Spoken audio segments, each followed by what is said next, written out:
Fala, Deus, se alegra, atenta ao seu mandar. Repita assim comigo: meu Deus, acabamos de ler a tua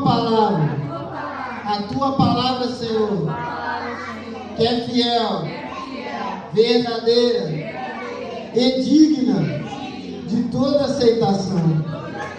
Prepara, Senhor, o meu coração para receber e guardar as tuas palavras.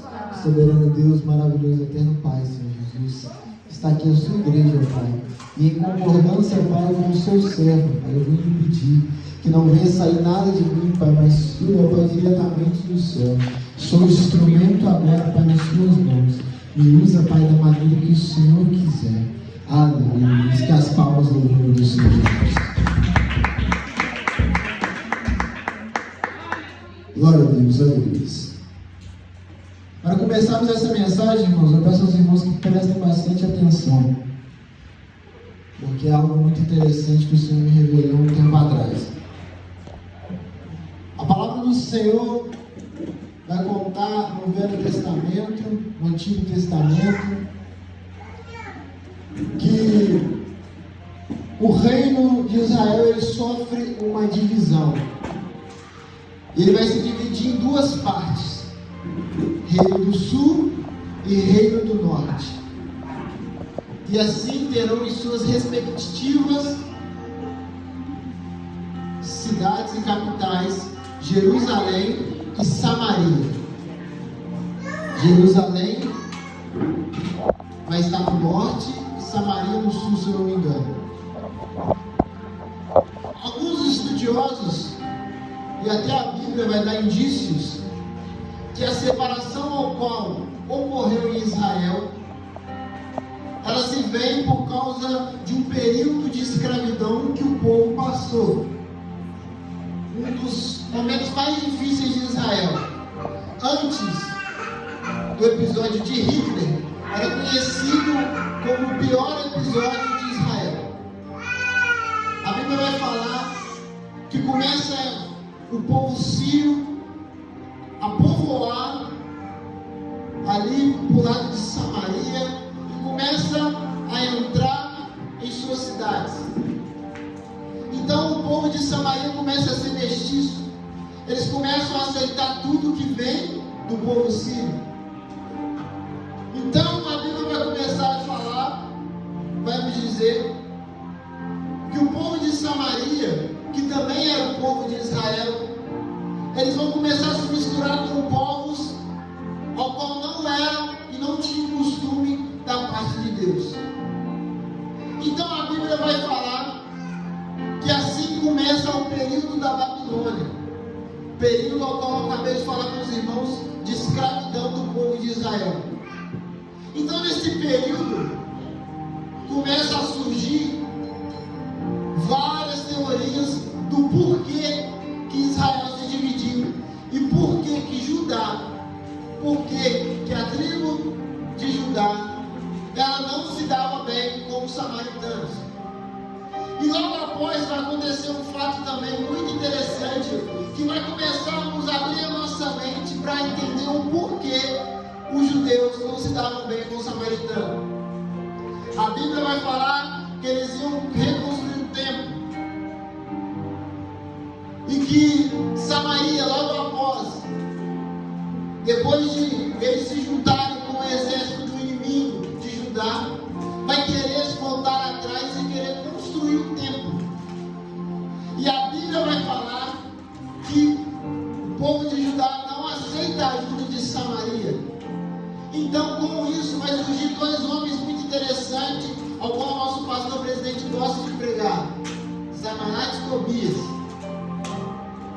Então, ali eles vão tentar impedir a reconstrução do templo, ou seja, o impedimento que surgiu de Samaria. Então vemos que os judeus, eles têm vários motivos para colocar uma palavra meio forte: odiar os samaritanos. É muito muito interessante a gente falar sobre essa rixa, sobre essa divisão, e colocar mais fatos para que os irmãos venham entender o quão grande era esse ódio, essa divisão. Eles não dividiam a mesma estrada. É como se, para entrar por este bairro aqui, a gente tem que passar por aqui embaixo a gente tem que passar um córrego, onde ali é o 636 passa, 621 passa. É como se eles dessem a volta por cima de São Pedro para chegar até aqui no mesmo lugar. Eles não dividiam a mesma estrada. Aonde os samaritanos colocavam a mão era considerado amaldiçoado. Então, a gente vai ver que eles vão ter uma rixa entre eles, um ódio entre eles, ao ponto de eles não quererem se misturar. E essa história vai se decorrer por longo dos anos. Vai ocorrer profecias, vão se levantar profetas, até chegar no Novo Testamento. E que vemos que é tão forte essa divisão, é tão interessante, até chega interessante e entristecente essa divisão, porque são povos que participavam, vieram do mesmo lugar, mas agora estão se separando por bobeiras, se separando por motivos bobos, ao qual uma conversa, um tratado de paz resolveria, ao qual o perdão, ao qual o amor resolveria. Só que o que devemos tomar cuidado, e é o primeiro alerta ao qual o Senhor toca no meu coração a dizer para a igreja,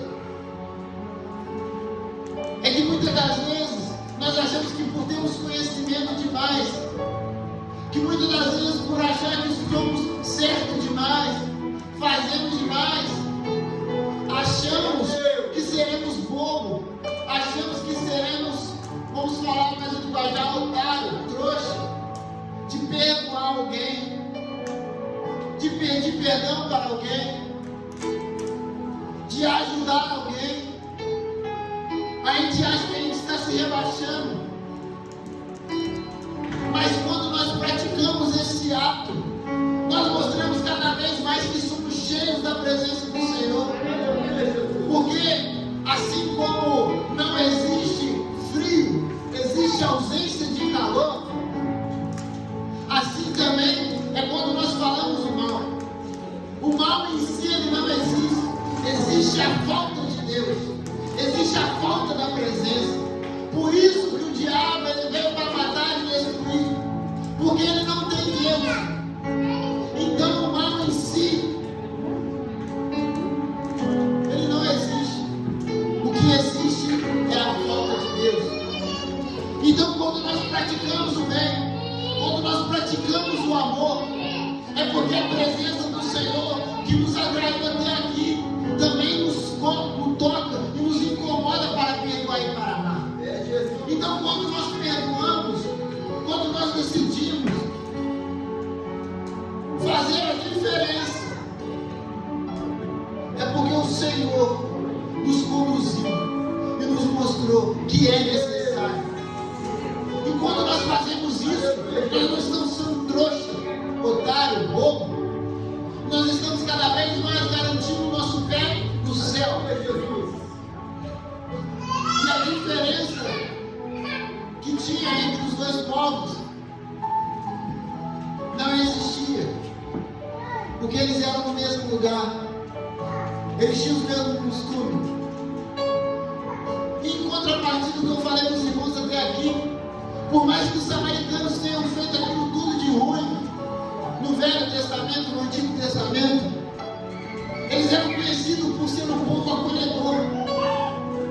Os judeus, por sinal, eles tinham bastante conhecimento e eles eram bem rigorosos. E quando alguém infringia alguma lei, quando alguém fazia algo que os judeus não acreditavam, não gostavam, eles expulsavam aquela pessoa do povo onde eles estavam. Então, os samaritanos iam e acolhiam aquela pessoa, ao ponto de ajudar aquelas pessoas que eram expulsas do meio dos judeus.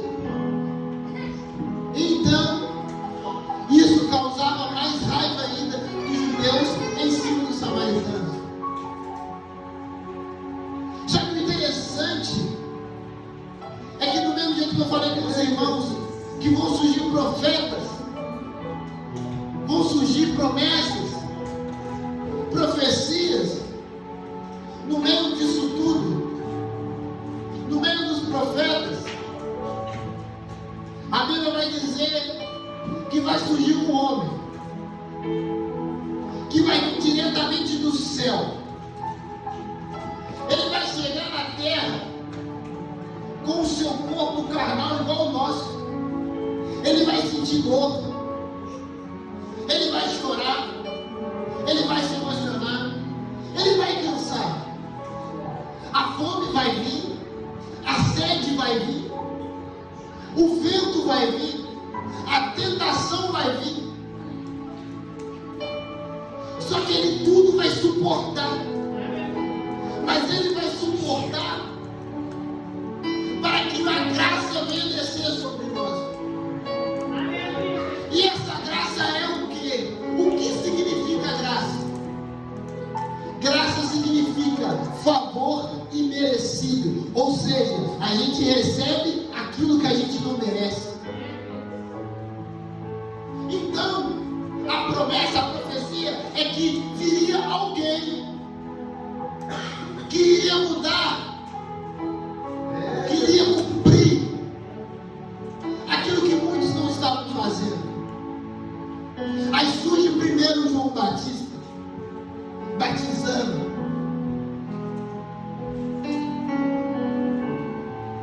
Aí vem e ele diz: eu batizo com água, mas virá um que os batizará com fogo. Então a promessa é que virá um, não só carnalmente. A promessa não é que virá um e fazerá só uma simbologia, não. Ele vai trazer algo espiritual para nós. E o que seria esse algo espiritual? A Bíblia vai dizer que no ventre de Maria, antes mesmo que fosse gerado, vai vir um anjo e vai dizer: oh, bendita és tu entre as mulheres. O que eu acho interessante é a exclusividade dela.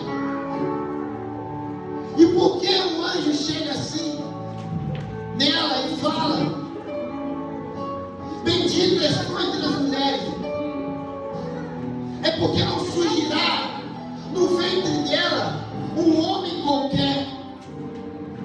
Não surgirá no ventre dela alguém que vai fazer aquilo que os outros fizeram. Não, ele vai surgir no ventre dela para cumprir aquilo que os outros não conseguiram fazer. Por isso ela é agraciada. Por isso entre as mulheres ela é bendita. Então a Bíblia vai nos dizer que o anjo vai falar e o nome dele será Emanuel, ou seja, Deus conosco. Ou seja, no ventre dela surgirá o Filho de Deus. Ele surgirá como algo comum, como eu disse para os irmãos? Lógico que não. Ele surgirá para cumprir aquilo que foi escrito, cumprir aquilo que veio à tona perante Moisés. A lei, ele não veio para mudar, para causar diferenças.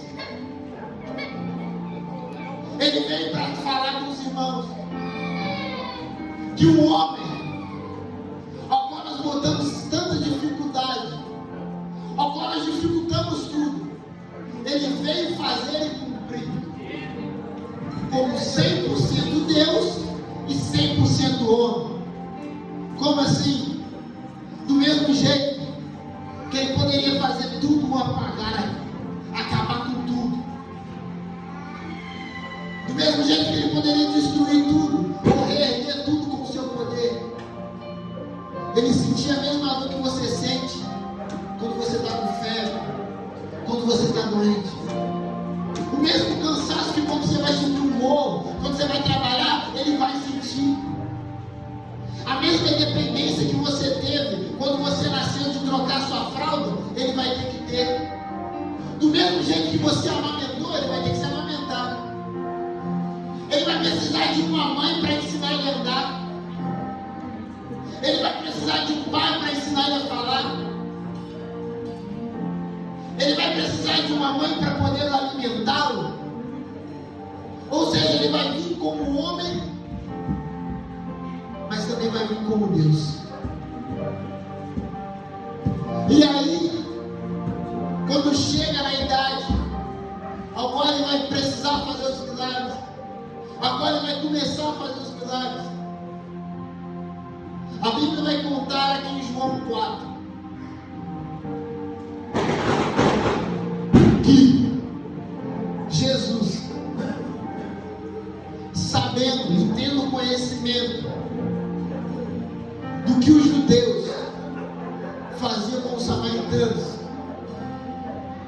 do que a rixa dos samaritanos tinha encarretado até aquele momento, ele vai ser ousado. Como eu compartilhei aqui com os irmãos, os judeus não tinham o mesmo costume de andar pelas mesmas estradas que os samaritanos. Então a Bíblia vai falar que tinha um percurso mais longo que os judeus tinham costume de passar. Mas o lugar mais perto para chegar até o destino onde Jesus queria, tinha que passar por meio de Samaria, de Sicar, uma cidade de Samaria.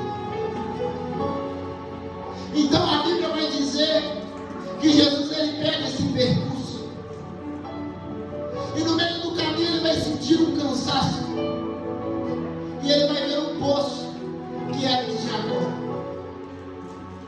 E a Bíblia vai dizer que na hora sexta, que é meio-dia, momento incomum das pessoas estarem ali naquele poço, porque era um momento onde vinha mais sol, onde as pessoas ficavam mais dentro de casa, onde não tinha o costume das pessoas irem buscar água, porque o sol estava quente. Ele vai sentar naquele poço, e quando ele senta, os discípulos vão até a cidade para comprar algo de comer. E quando Jesus senta, de longe, ele vê uma mulher samaritana. E para os irmãos entenderem, os judeus, eles se vestiam também diferente do samaritano, para que não houvesse essa comparação. Porque o que eu estou falando com os irmãos, essas curiosidades, é para que vocês entendam que até nos mínimos detalhes, os samaritanos não queriam se comparar com os judeus, e nem vice-versa. E eu imagino aquela mulher vendo Jesus lá sentado perante aquele poço. Eu imagino no pensamento dela, ela começa a pensar: meu Deus, o que aquele homem está fazendo naquele poço? Já estou num horário incomum para vir aqui e pegar a água. Já estou num horário diferente de todos para vir até aqui. Mas aquele homem judeu, não era nem para ele estar aqui, mas ele está sentado. Aí aquela mulher, ela pega ali o seu balde para pegar a água. E eu imagino que num silêncio e num pensamento inconformado de ver aquele homem judeu sentado no poço. E eu imagino que ela pensasse assim: eu só vou pegar a água e vou embora para minha casa. Eu não falo nada com ele, ele não fala nada comigo. É ele para lá e eu para cá. Só que o homem que estava sentado no poço, que estava num horário incomum, que estava num lugar incorreto, que estava quebrando protocolos,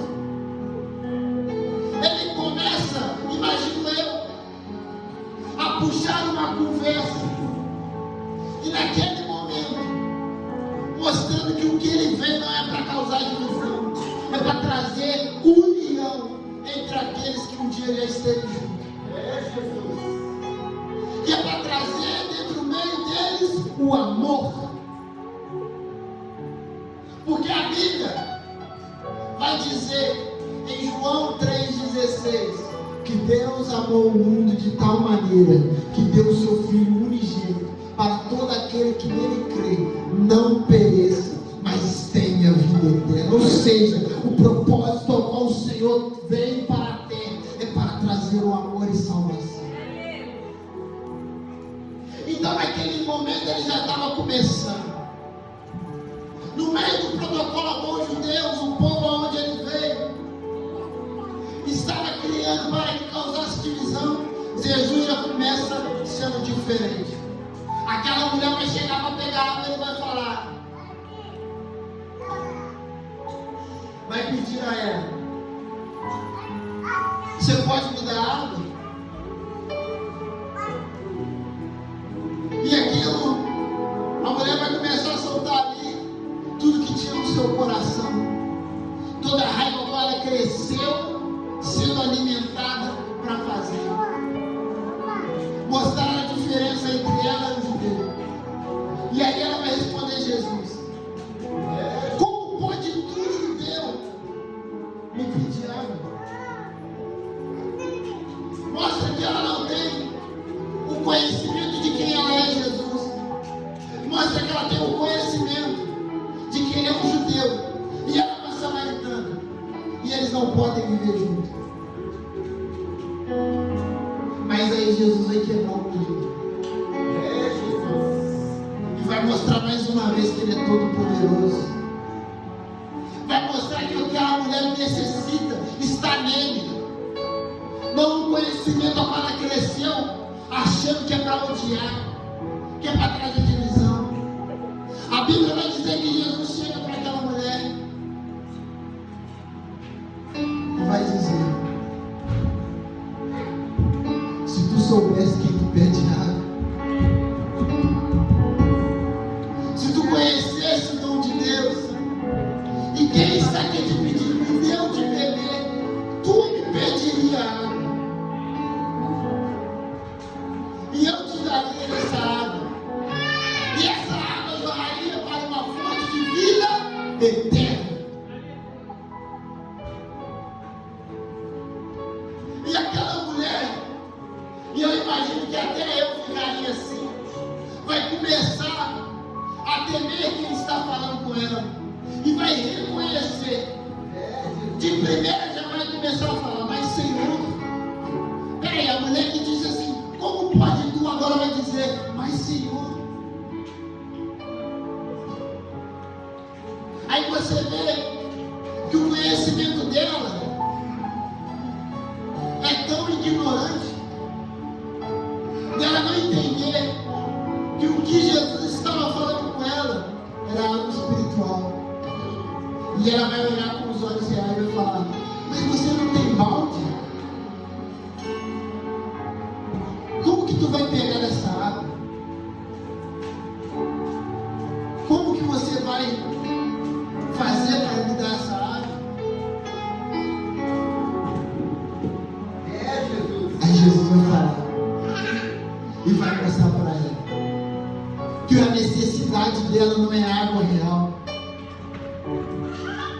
não é algo real, é algo ao qual o homem não viu, o ouvido não ouviu e ainda não subiu ao coração do homem. É algo espiritual, é algo eterno, é algo onde não vai haver ranger de dentes, onde não vai haver tristeza, é algo onde os seus olhos vão ser enxugados todas as lágrimas, é algo ao qual vai se dizer santo, santo, todos os dias, toda hora, é algo onde a adoração vai ser a todo momento, é algo eterno, é a salvação, aquilo que Jesus veio trazer para nós.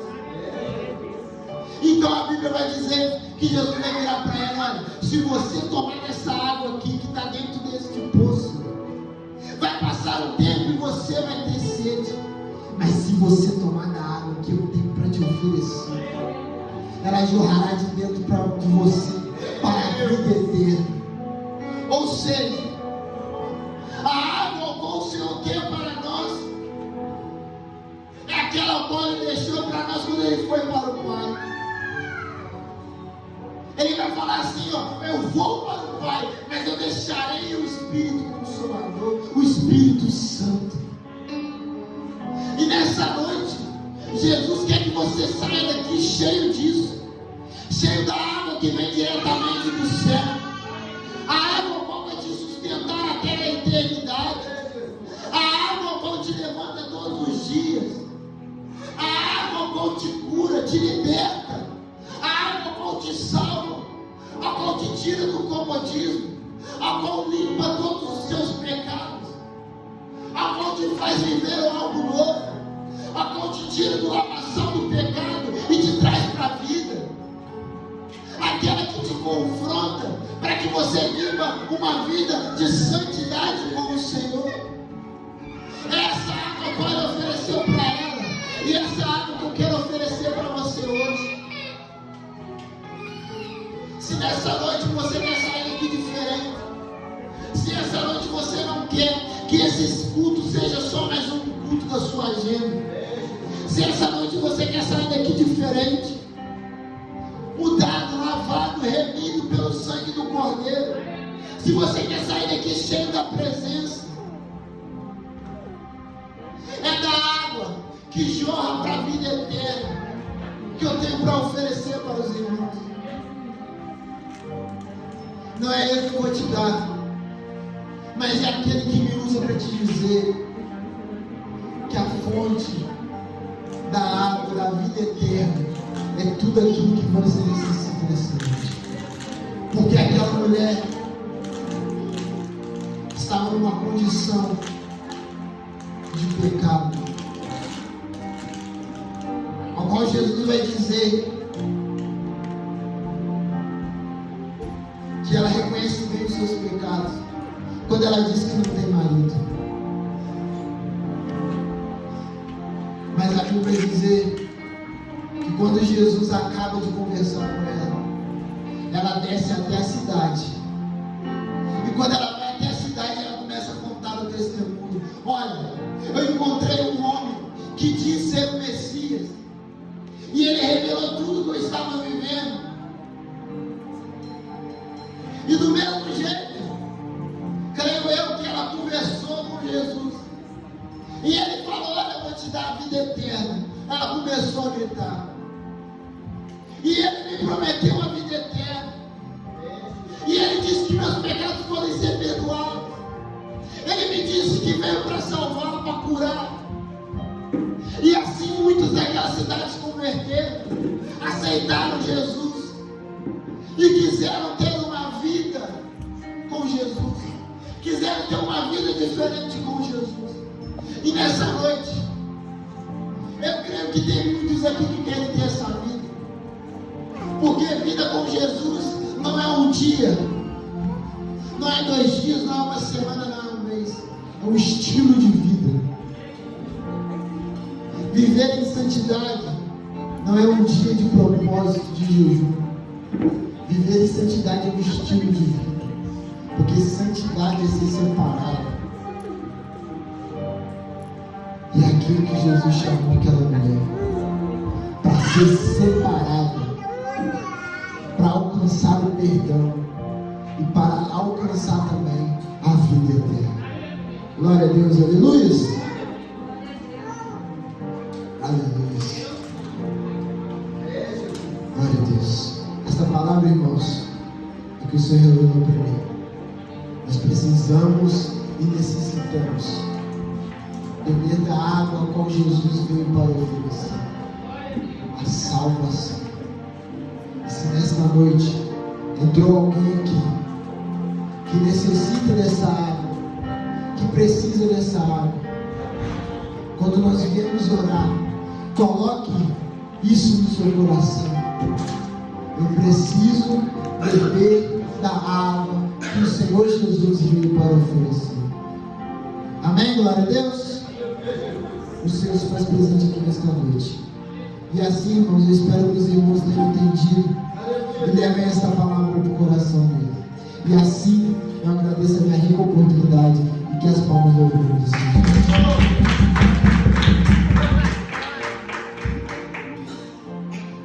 Louvado seja o nome do Senhor Jesus. Que o Senhor venha continuar, aleluia, abençoando